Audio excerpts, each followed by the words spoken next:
What is up, guys? Back to for another beer review on a very cold, snowy day, and I don't think any of us really were prepared for today to be a, a blizzard, I suppose, for lack of a better word.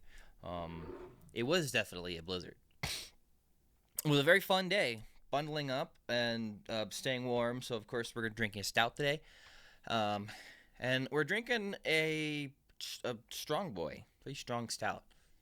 Hey, wondering what this contraption on the top of the bottle is? Well, I opened this beer yesterday, opened this beer last night, and drank about 5 ounces of it. This is a fancy little device that Scott Ochuzio, and I'm hoping I'm saying his name right. If you watch this, Scott, I'm sorry if I butchered your name. It's a cool last name, one that I'm guessing is Italian, Ochuzio, and I'd spell it to you, but I probably would misspell it. So this is a fancy little thing. It's called a rabbit. I don't know. It's a bottle opener thing, and you twist this, and it like expands this little rubber thing in there, and it seals the bottles really nicely. It seals them perfectly, in fact. Um, and if you're just using like the corks, like a traditional wine cork that you just kind of stick in there, if you've ever had a very carbonated beer, um, they don't work that well. And it's only ever happened to me like maybe once or twice, but I had a pretty carbonated stout, and it was like I'd shove that thing in there, and the next day I went to come get it, and my guess was the carbonation had like popped it back out. So this does a phenomenal job. If you like to open beers, like I do, and like Scott does, and like some people do, and only drink part of them. If you're gonna open a strong beer like this, sometimes you don't want to drink the entire thing. And if you're drinking something that's like a 16 ounce or a 22 ounce, or albeit a 25 ounce, you're drinking one of those brewery barrel aged bottles. You're probably sharing it, and if you're not sharing it, let's say you have one of those bottles and you want to drink it at home, this is a phenomenal option to be able to pour yourself 8 ounces and do that, 3 days in a row. So this is called acro. Op- I'd not. I don't even know how to pronounce this. From Hop Hooligans. This is a barrel aged imperial stout, aged in maple bourbon and rum barrels. Not maple bourbon and rum, but maple bourbon. It's in maple bourbon barrels, which my guess was barrels that maple syrup aged in. Because no one's ever actually giving me a for sure answer. There's not a whole lot of description on the bottle other than the barrels and the fact that this is 15.5% alcohol. This is a product of Romania, beer brewed and bottled by SCHH Brewery, BRL, in Jelava, Ilfov. And I probably mispronounced a whole lot of that, but was so product of Romania, imported by Winter Dog Cellars in Sterling, Virginia. This is a heck of a beer. This is a beer that's traveled a very long way. That's why I can't pronounce the name, because can you pronounce that name? Apocrypha? I don't know. It definitely does not feel right. Let me get into the actual beer itself. Like I said, I drank this yesterday. I thought it was very good. It reminded me a lot of a local beer that I've had. So,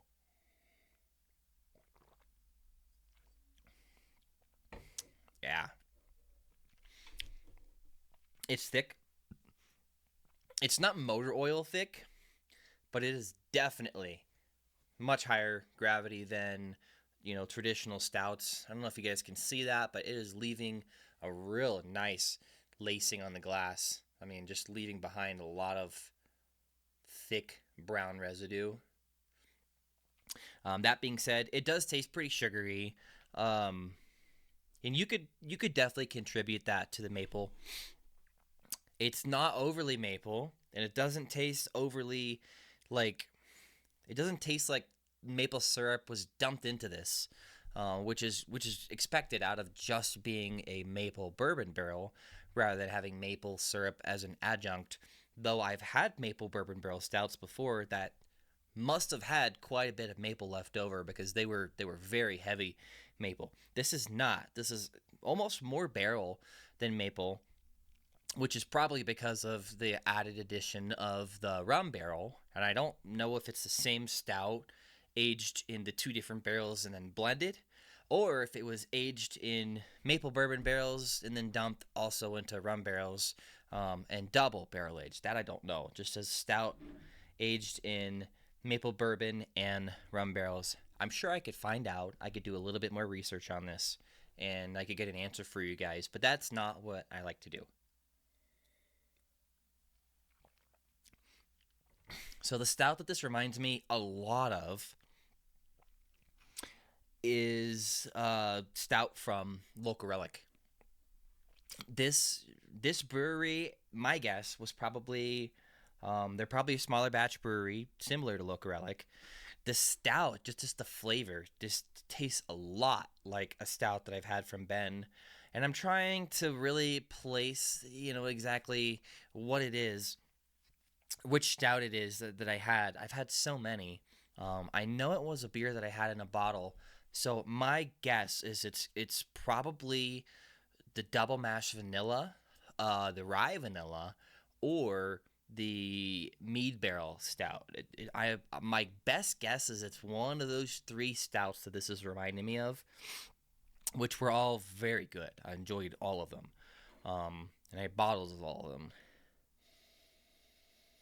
It's got the same nose.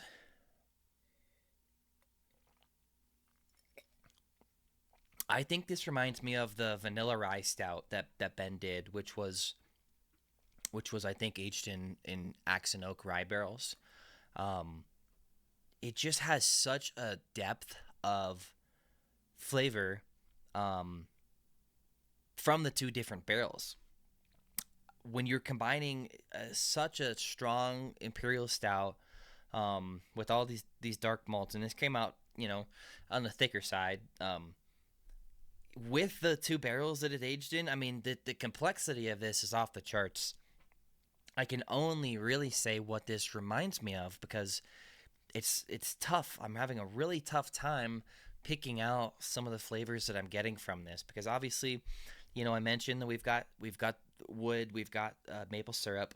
I'm getting a lot of vanilla, and I'm getting like a little bit of dark fruit, probably from the rum barrel, but just a lot of beautiful, dark roasty flavors. Not coffee roasty, but almost like if you took some darker fruits, and maybe like roasted them on the grill or something like that and got a nice char, and you got some of those notes from like the char.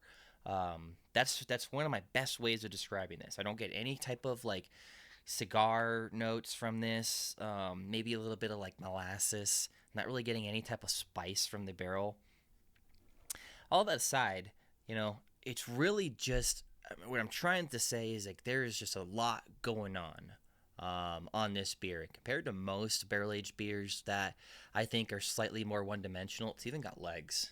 I mean, at nearly 16%, it should, but it's nice to see. Some imperial stouts are one-dimensional, and that's likely because they're just aged in one barrel.